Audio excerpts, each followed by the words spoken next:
That last video was an hour and 43 minutes. I think that's the longest video I've ever done.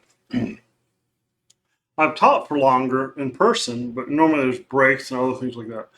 It just shows you the disarray of ethics, data privacy, data rights in the society.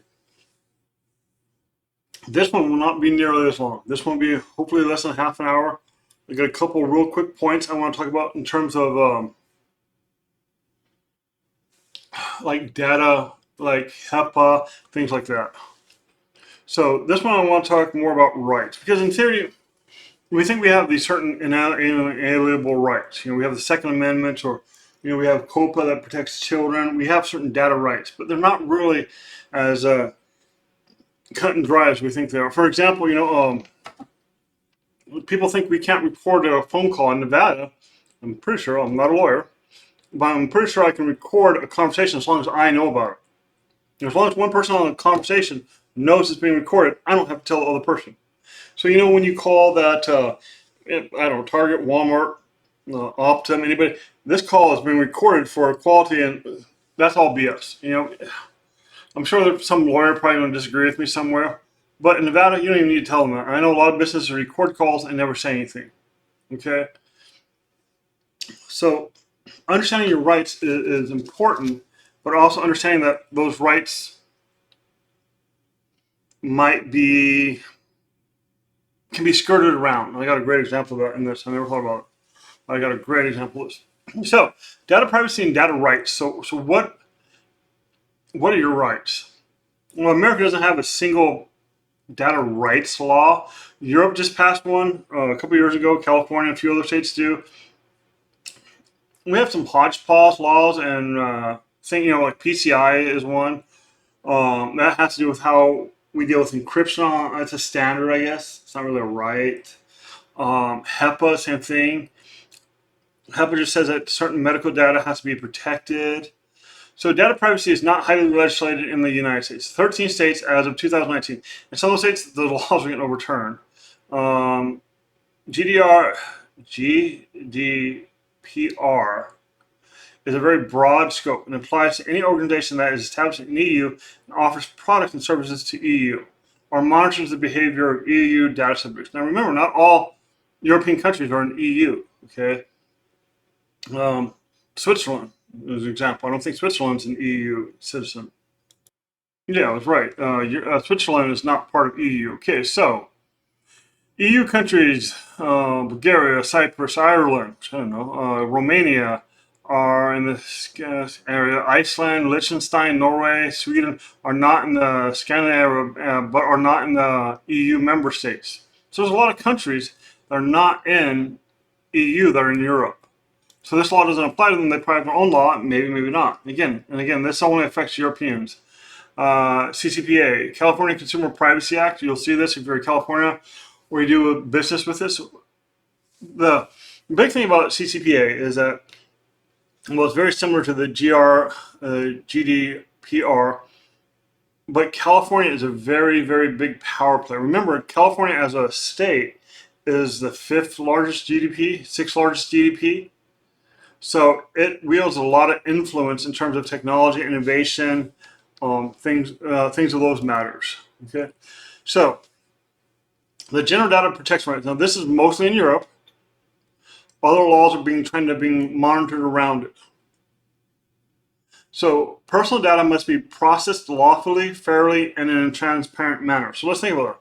That means in America, since we don't have this, personal data cannot be processed lawfully. Yes. And in a transparent manner. Companies don't need to tell you what they're doing with their data. So this is, I hate to say, you don't want to think of the opposite of this, but think of the opposite of this in America, in a lot of states. So the GDPR, again, you have to have a fairness and transparency about what you can do with the user data. You have to propose limitations. How the data must be collected, how long you're going to store it for, what is its legitimate purposes. Again, a lot of companies do this and they just put it in a cookie and they don't ever tell you, or you never read it. That's a different issue altogether.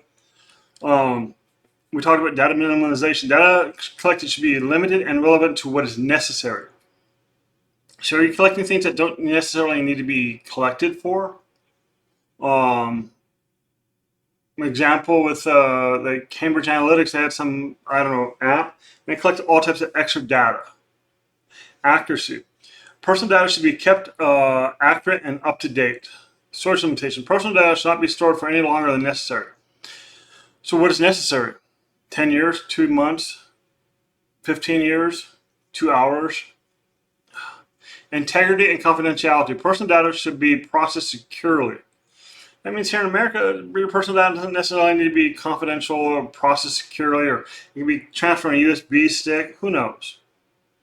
Data controllers are responsible for compliance and must demonstrate it. That means there's got to be some type of auditing. So these are a really good start, and I wish America had some type of general law like this. And don't worry, we do have some laws, but nothing like this. We have COPPA, which Twitter, a bunch of companies get in trouble for, but how well is enforced, the legality of it, is still lots of questions. If you guys want, there's a EFF, Electronic Freedom Foundation. They're a great resource for a lot of stuff. EFF.org.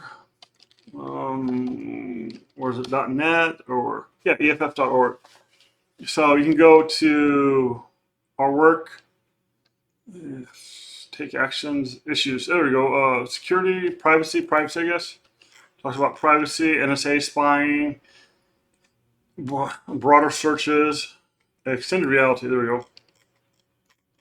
So I recommend checking out the EFF. I can put a link in this week's tutorial.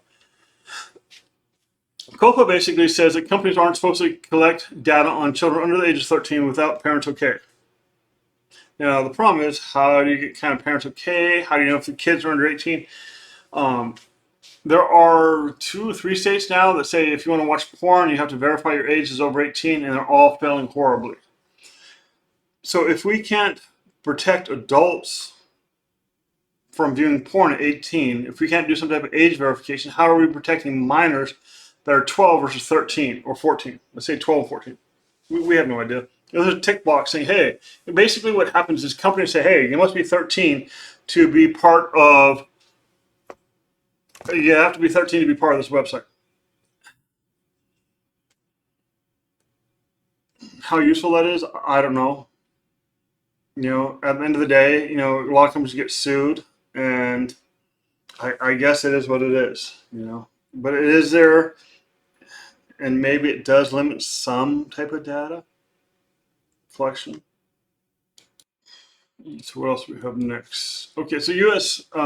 This one might have come from the EFF, maybe not.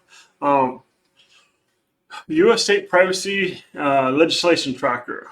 So signed. So in California, Colorado, Virginia, we have laws are signed and passed.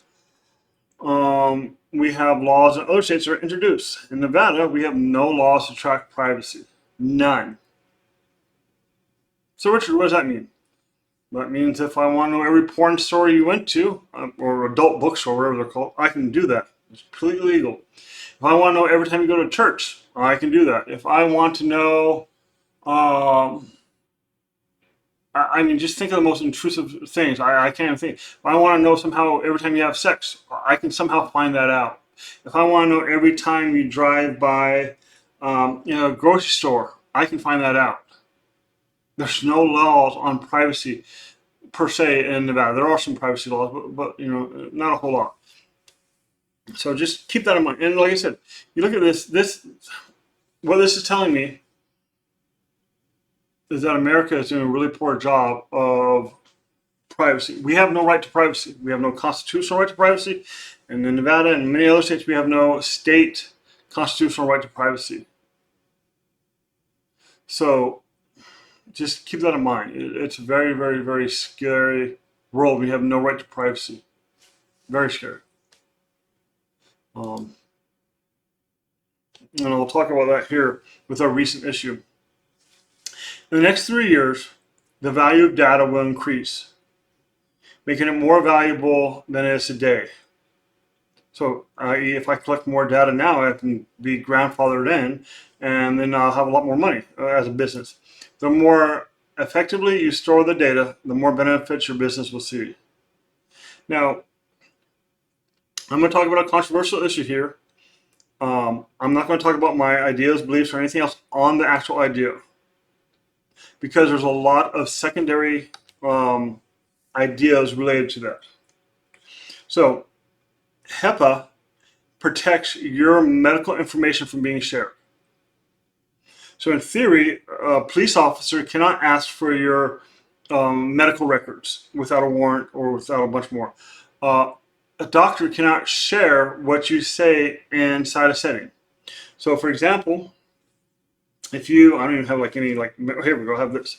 So if you smoke marijuana 10 years ago and the doctor writes in his notes, hey, John Doe smokes marijuana, but you got off marijuana and you go for a job for national security.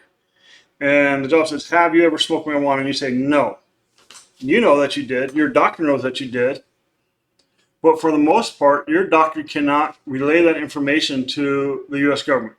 Your doctor cannot relay that information to anybody besides you, not even your wife.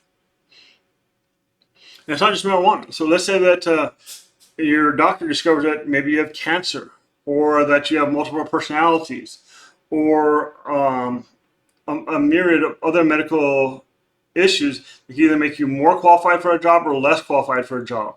That can't be shared. In theory, your medical data is 100, I don't want to say 100% protected, but very protected. Okay? Very, very protected. Bad Siri.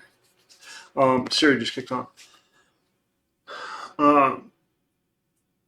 And this is a very, very cornerstone and very important for healthcare. And I mean, this goes back, and it's been updated a couple times, but this goes back a while. So, abortion is a medical procedure. So, in theory, anybody that wants abortion, doesn't want abortion, looks for reproductive health, all that should be protected. And it is. It is. So don't worry about that. But let's talk about that. So, I read an article that Roe versus Wade is not about abortion. It's not about women's rights. It's about data. And let me explain that for a second here. So, Roe versus Wade, or whatever it was called, was overturned a while ago. And like we talked about, medical data is protected. Great. However, how many people do you think travel to Roe versus, or sorry, not Roe, travel to either an abortion clinic or a Planned Parenthood or somewhere with a phone? Well, most people, 99%. Well, data brokers are selling the location of people who visited abortion clinics. Yeah, so yeah, your medical data may be protected, but your geographical location data is not protected. Okay? And think about that.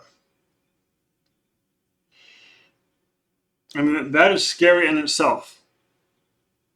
And it's not just abortion clinics. Like I said, when I was a couple slides back, I said, hey, if I want to know if you visited a porn store or an adult bookstore, whatever they're called, I can look that information up using SafeGraph. I don't have access to it, but you know, if I did, I could. I want to know if you visit a massage parlor. I'm the moral police, and I want to start looking at certain things. Maybe I'm a health insurance company, which I'm not, but I'm saying if I'm a health insurance company, I want to know how many times you go outside the city to exercise. I want to know how many times you go to the gym.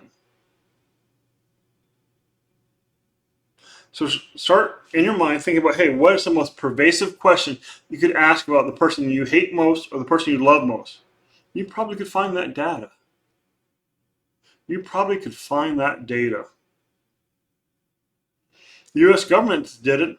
So with COVID and CDC, the U.S. government contracted that SafeGraph company, and they got the data of people's phones while they were on quarantine.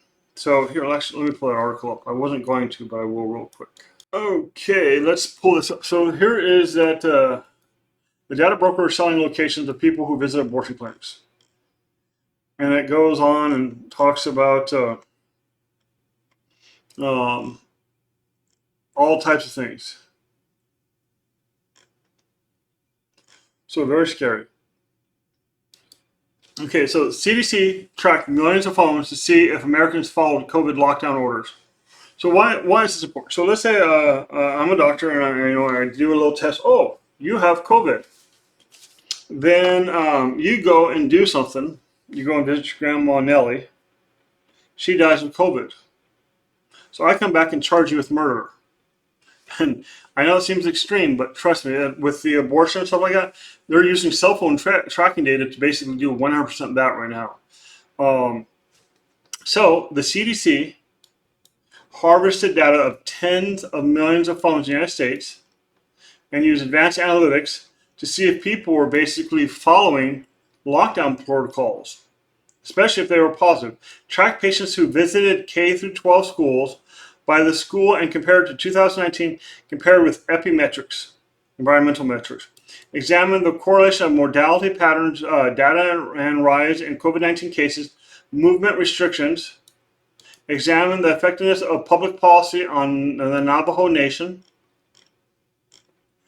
And again, the CDC broke off the relationship, I think, with SafeGraph, the company that provided the data, but it derived data from at least 20 million active cell phone users per day across America. So whether or not you had COVID, that might be protected information. But if we can infer by your cell phone pattern, if we knew that you were in lockdown and you broke the government rules, you could be a dissident or a troublemaker, whoever knows what the term they come up with. But yeah, this is real stuff. So yeah, your medical records are 100%. Your COVID vaccine status is 100% covered, in theory, by HIPAA. Now, a lot of other things aren't. So another example, Ring doorbell. So I'm not sure if you're aware, the Ring doorbell is that little. I have a Nest, but the Ring doorbell is that, and I'm not saying Nest is better because they're probably all equally horrible companies, but Ring or Nest are little cameras that you put on your doorbell that when the doorbell rings, it shows you a video of who came to the door. And inherently, that's a great idea. I love that idea. But, the big but, what privacies do you have? What rights do you have? When you start identifying people on your app, I'm trying to pull my app up here really quick, and you start naming them, front door, people. Go down here, there's people. Give me 1 second here. So I don't know if you can see. Let's see. So this is the Nest app. Let's see here. And here are, actually, that first one's my wife. My wife's name is Alice. And so you can start seeing people. That my camera. There's Dr. O of the epigenetics. Yeah. Okay. So when the Nest camera identifies people, maybe it just shares it with you. Maybe the Ring camera shares it with you. That would be ideal. That would be the morally right thing to do, the ethical thing to do. Now, the Ring camera shares it with police, even if you don't want to. There are ways to get out. You can do end-to-end encryption, a few other things, but without most users knowing about it, Ring shares the data with police. Now, that's only 1 million or so requests a year to Ring, from what I understand. So, big picture, maybe it's a good thing, maybe it's not a good thing. But let's think about who owns Ring. Amazon owns Ring. So if Amazon knows that I'm friends with X, Y, and Z, they can micro-target me much, much easier.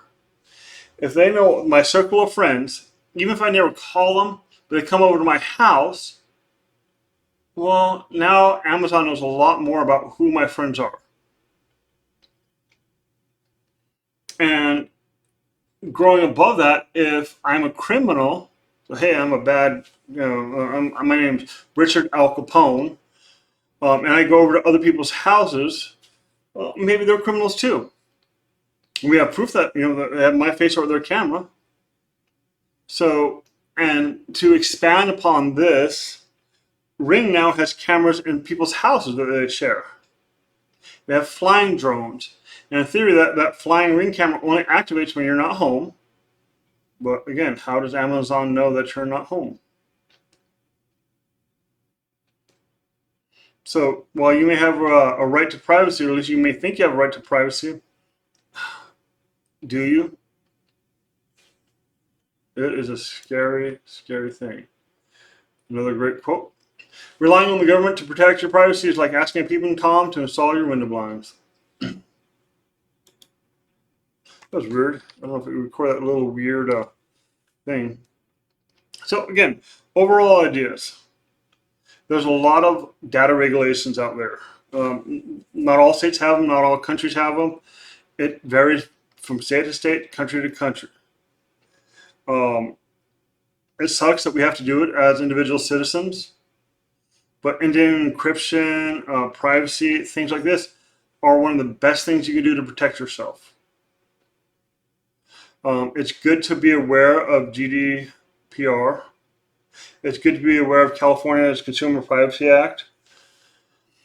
It's good to be aware of these other laws. Because if you understand that there's a law there, that means there's no law here. That means they can do what's in the law, what's illegal there, they can do here. Okay?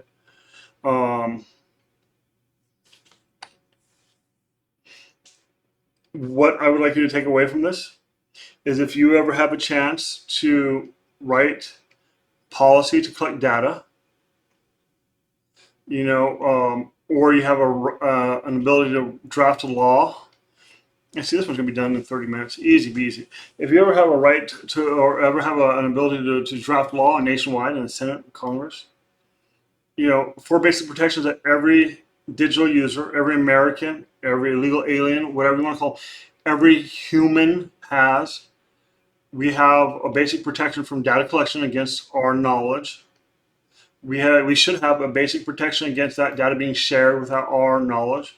We should opt in first, not have to opt out later. The data should be minimized. That means we don't need to collect every piece of human data related to us. Only collect what you need and nothing more. And that it's non-discriminant and no data use discrimination. So basically what that is, hey, if I'm going to have Google and I don't want Google to use any of my data, Google cannot discriminate against me for saying, hey, I don't want you to track my data. For example, we all have a Smith's or Albertsons or a phone number loyalty card. Most Americans have some type of loyalty card. Okay, hey, I just got a free car wash from my car washing company from Oasis Car Wash. If I get 10 car washes, I get the 10th one free, I guess. If I go to Smith's and enter my phone number, I get, free eggs or whatever. Well, if I don't use that, I pay more. That's discrimination for me not allowing them to use my data. That needs to end too.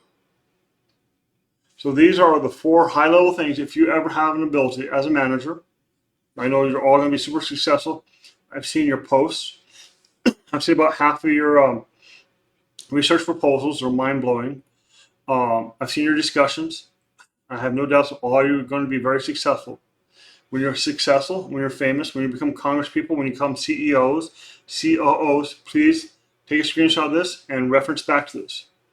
Remember, we want to collect the data collection shouldn't be an option. We should have to ask people. We shouldn't be able to just sell data. We should have to ask people. People should have to opt in first, not opt out. We should only collect what we bare minimally need. I know this goes against probably 90% of what I do in my world, but still, we shouldn't discriminate if people don't want to opt in for data. Here's your ethical and legal responsibilities. Companies need to be accountable. That company that leaked the location of military people and the personnel, if that would have happened to a person, they would have gone to jail. But if it happens to a company, they don't go to jail. If data leaks happen, do companies report it? Do they sweep it under the rug? And if they sweep it under the rug and we find out about it, I get an extra space in number 6. How do we punish them? So again, under half an hour on this one.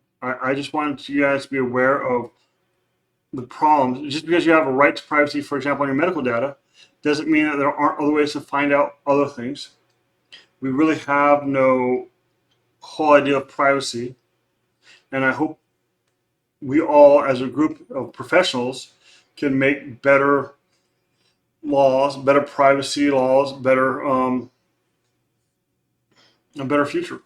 Again, thank you for your time. Have a great day, and congratulations on passing your midterm by watching this video and watching the other one.